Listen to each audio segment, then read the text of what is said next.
1981. And what they did too, they staggered out the distance between the hunger strikers commencing the hunger strike to maybe 2-3 weeks. And this would give the tactical longer period over that summer. So you're talking about one by one the prisoners then started to deteriorate and get bad and get worse and all the rest of it. And you're talking about people getting in this situation of maybe 60, 70 days without food. That's a very, very long journey. Do you understand, for a human being? You're talking about your body deteriorating, you're talking about your mind deteriorating. Imagine what you're like without your breakfast in the morning. You know what I mean? Your sugar levels go down. And these guys done this for weeks, for months. You know what I mean? And what kept them going was their determination, their commitment to their struggle, their commitment to smash the criminalisation policy which was implemented by Margaret Thatcher. Margaret Thatcher boasted publicly that she was going to let them die, that she was going to smash the hunger strikers, that these hate splats were built to smash the Republican movement.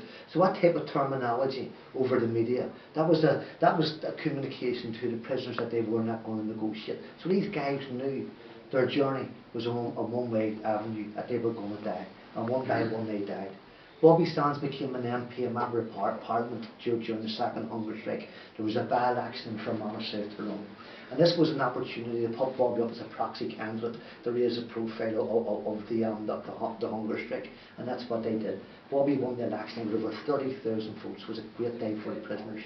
And, you know, people, I suppose, thought that at the time, well, maybe they wouldn't let an MP die, they wouldn't let Bobby Sands die, now that he's a member of the British Parliament, but they did, and his comrades followed him, until eventually in August, the 20th of August, Mickey Devine died. He was the last hunger striker.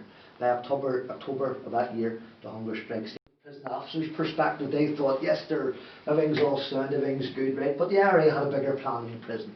This was an operation which was going to involve the escape of prisoners, right?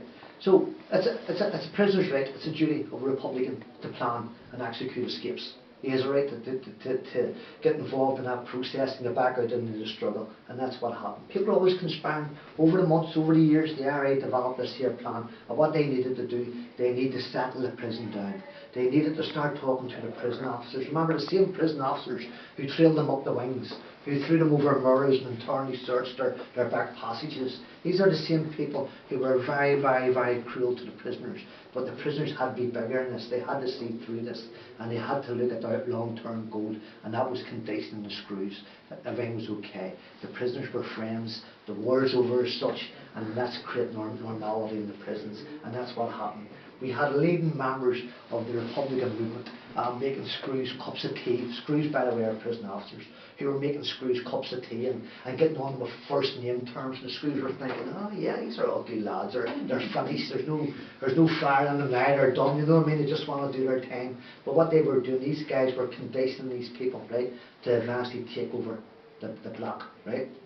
Now initially they were looking at the whole jail, right, but it narrowed down to H7.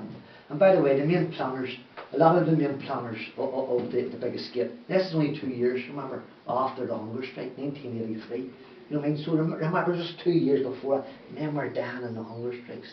Men were locked in their cells. They were locked up 24 hours a day. The wing searches and the wing moves was notorious. People were battered and people were trailed in the hot and freezing showers and deck scrubbers and all the rest. The brutality was shocking, and 2 years later, people were talking about our situation, and that was a big escape.